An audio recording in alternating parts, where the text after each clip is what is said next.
And this week, Democrats will make history by officially nominating Kamala Harris for president. I spoke with delegates and the Harris Walls campaign about the top issues in this election and the legacy that President Biden leaves behind. The stage is set as the Democratic National Convention gets underway. People from across the country showing their support for the Harris Walls ticket. I spoke with delegates about the top issues in their states. Cost of housing, being able to send your kids to school, the cost of food and gas, these basic things. Workers' rights, to our economy, making sure that we're making the right investments in our economy. Outside the convention, protesters voicing their opposition to the war in Gaza.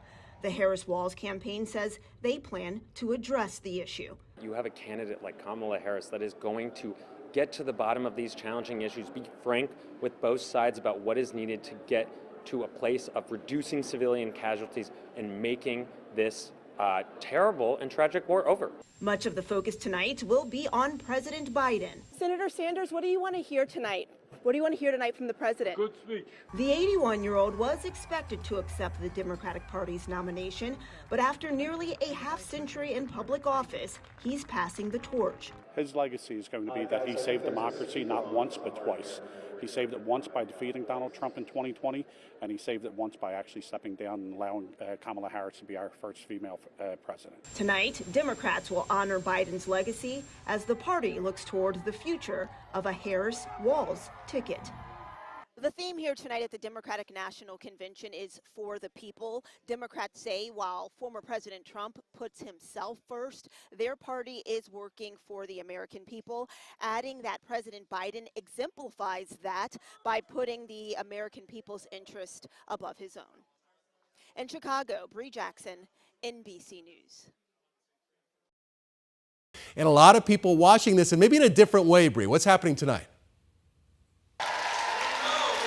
That's right. Good evening, Troy. So tonight really is all about people getting to know Tim Walz. He's the governor of Minnesota. He was a former school teacher, became a politician, and tonight he will officially accept the Democratic nomination for vice president. Now, in an effort to try to really boost his name out there and try to gain popularity, we do know that the Democratic Party invited more than 200 content creators to try to really engage younger people to get to know this Harris Walls campaign. Tonight, Tim Walz is taking center stage at the Democratic National Convention to officially accept the vice presidential nomination. The relatively unknown Minnesota governor gaining popularity with viral videos like this. These guys are just weird. That's who they are. I spoke with social media influencers about their roles in this year's election. We are a huge part of how messaging is getting out to younger audiences. Content creators have a unique vantage point to certain demographics in their communities that give them a certain level of respect. It brings up light to our community, and it helps us to see a different perspective for each person here. From TikTok to Instagram, online platforms are becoming a key tool for political campaigns. It's really important to meet people where they are, and a lot of young people, not just political news, but a lot of people use YouTube and TikTok. But they also come with challenges. The spread of false claims of election fraud and other disinformation remains a concern. Some companies and users are taking precautions, which include using only trusted messengers. Making sure they have the information that they need and being a space where they can ask questions and get them answered. Social media, an effective tool for education and voter engagement. Tonight, former President Bill Clinton will continue that effort when he takes the national stage to introduce Tim Walz. And figures do show that voter registration spiked significantly when Vice President Kamala Harris launched her presidential bid. And tonight, speakers hope to keep that momentum going as they help to introduce Tim Walz. We do expect to hear from former President Bill Clinton, Nancy Pelosi. We are expecting celebrities and musicians. We saw John Legend and Stevie Wonder, as well as Sheila E. practicing on the stage earlier today. So a mix mix of excitement excitement and entertainment as people try to introduce Tim Walz to the world. Democratic National Convention coming to a climax tonight. Vice President Kamala Harris will take the stage. She'll tell her story and give her vision of what her presidency would look like if she should win. NBC's Brie Jackson live in Chicago speaking to delegates about this big moment and a possible future with the Harris White House. This is the big night, Brie. Absolutely. Good evening, Troy. So tonight is arguably the largest audience and the biggest speech that Kamala Harris will give in her life as of right now. We do know that her remarks are going to wrap up a week of trying to convince voters that she is ready to lead the country. History in the making tonight as Kamala Harris, the first woman of color, will accept her party's nomination for president. The event capping off a convention of celebration and emotion. Kamala Harris! Do something. Kamala Harris is ready for the job. All leading up to this moment that many have waited decades to see. My nieces, nephews, grandchildren can say I too can be president or I can be nominated. I saw that in Shirley Chisholm.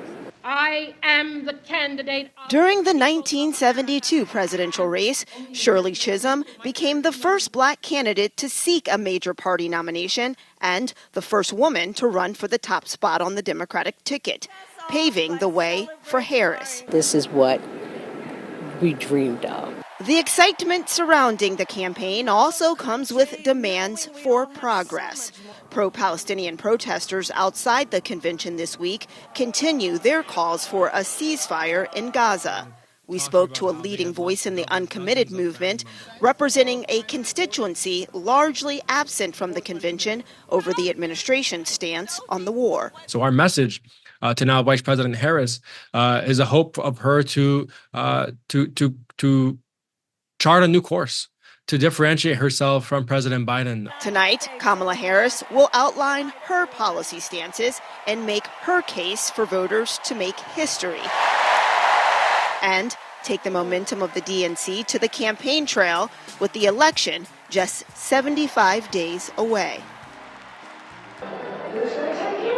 And tonight, Harris is expected to share her personal and professional story, as well as lay out her vision for the country in contrast to that offered by former President Trump.